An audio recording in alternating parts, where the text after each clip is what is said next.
So let me get this straight. The new Supergirl trailer dropped yesterday. This should be the moment DC sells the movie. This should be the moment where the audience is talking about Kara, the tone, the action, the costume, Lobo, Superman, Crypto, the whole thing. Instead, almost immediately, the conversation shifts to this. Be careful how you criticize it because backlash is coming just from her existing as a woman. And that's the problem. Not because Milly Alcock committed some career-ending sin, not because audiences are terrified of female superheroes, not because every criticism is automatically fair. No, not that. The problem is that Hollywood keeps doing the exact same thing.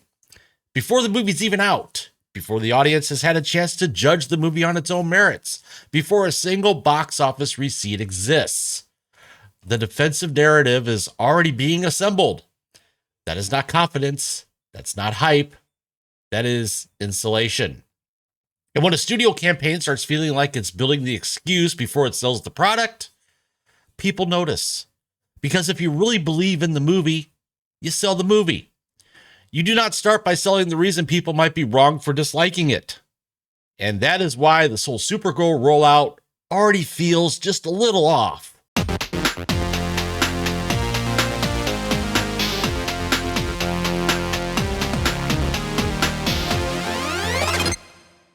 What's up, everybody? Welcome back to The Critical Nerd. If you're a returning subscriber, thank you. Great to have you back. If you're new here, this channel is where we break down the media spin, the franchise nonsense, the box office reality, and the entertainment industry's favorite trick of blaming the audience for problems they created themselves.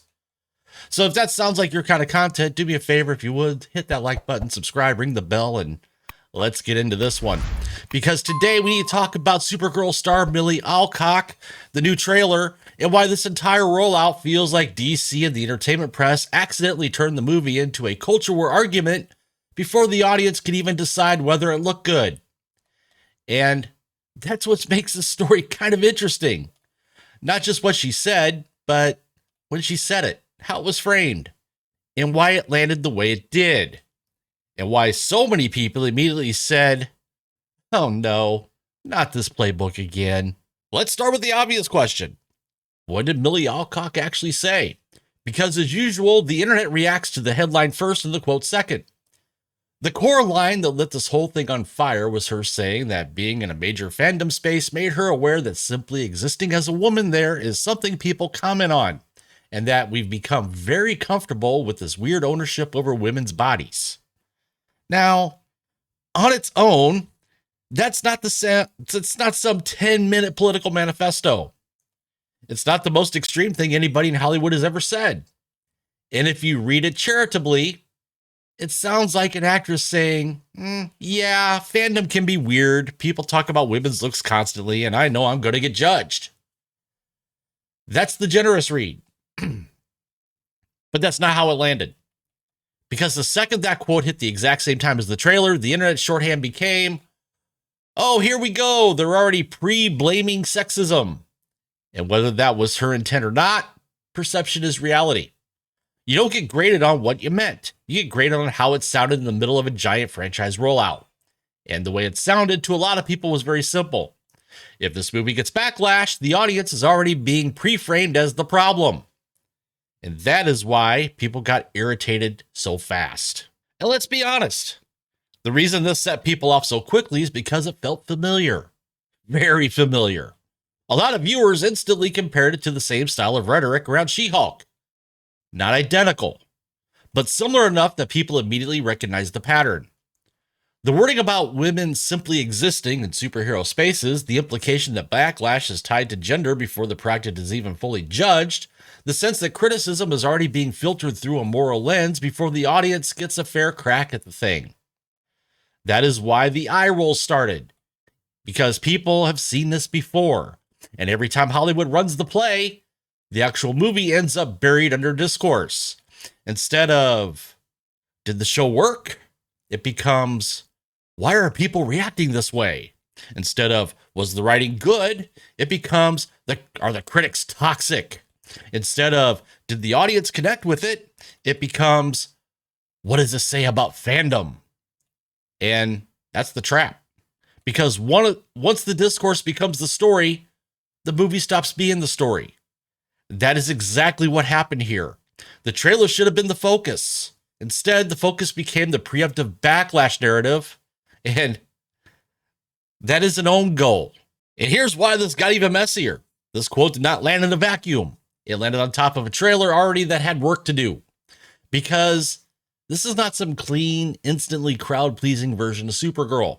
This version of Kara is being sold as rougher, more damaged, more cynical, more chaotic, and more bad and messy. That is a specific creative choice, and I get what they're going for. They want a contrast with Superman. Clark is the steadier moral center. Kara is the bruised, volatile, cosmic disaster cousin. She's got more trauma, more baggage, more edge. And that's fine. It could work. But it also means the movie was already going to divide people on tone. And then Milly Alcock goes out there talking about young girls taking away from the movie that it's okay to be a bit bad and messy. Now that might sound empowering in a modern media interview sort of way, but let's be real for a second. This is Supergirl. This is still a member of the House of L. This is still a character whose brand historically is tied to hope, courage, sacrifice, heroism, aspiration. And the pitch they keep landing on is messy, damaged, anti-hero adjacent, drunk party girl energy, dog motivated, attitude heavy. That is a gamble because audiences right now are not starving for more cynical, half-embarrassed superhero nihilism. They are starving for sincerity. That is why optimism pops when it shows up. That is why straightforward heroism still works.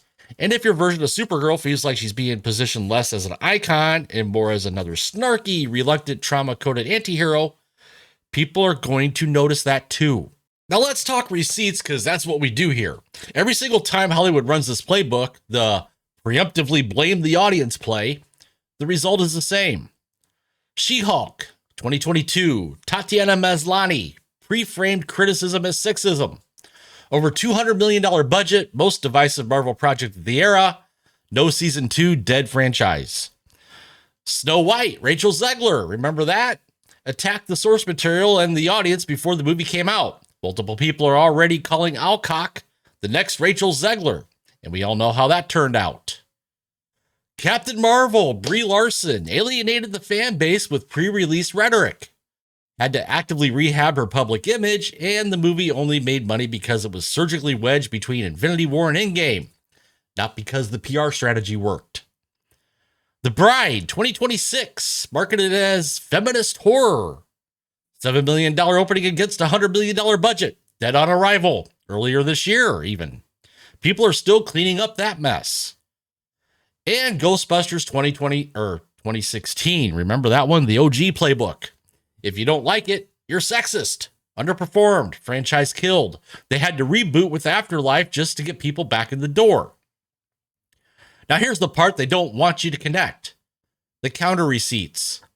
Wonder Woman 2017, $821 million worldwide. Gal Gadot never pre-blamed sexism. Never played the victim card. Never told the audience they were the problem. The movie spoke for itself and audiences showed up in droves. Linda Carter's Wonder Woman, the cultural phenomenon in the 70s. Never missed an episode. No one had a problem with a female superhero. The X-Men franchise. You got Storm, Jean Grey, Mystique, Rogue.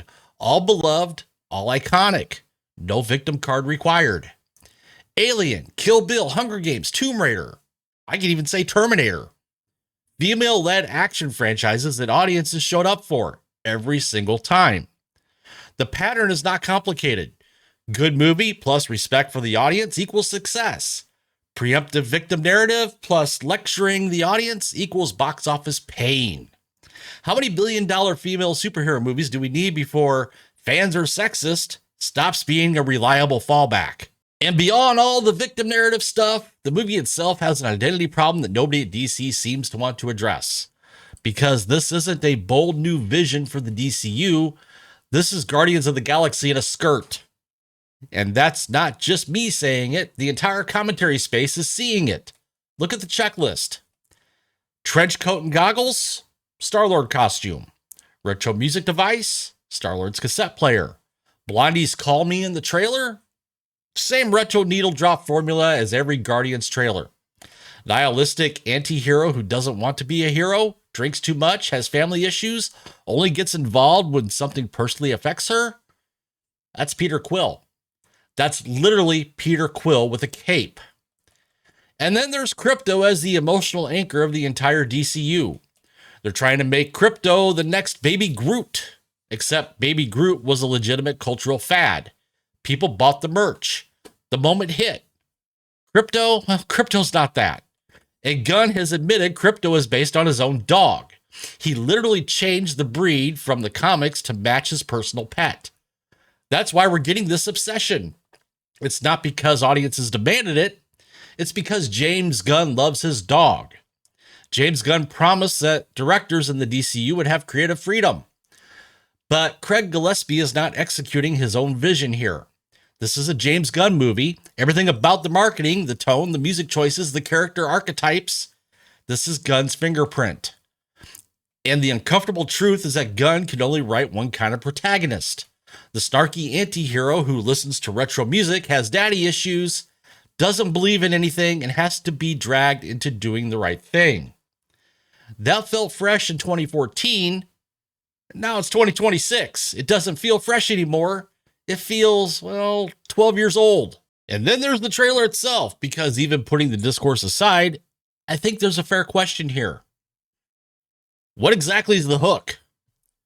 I mean, Crypto, as I mentioned before, is once again a major emotional anchor.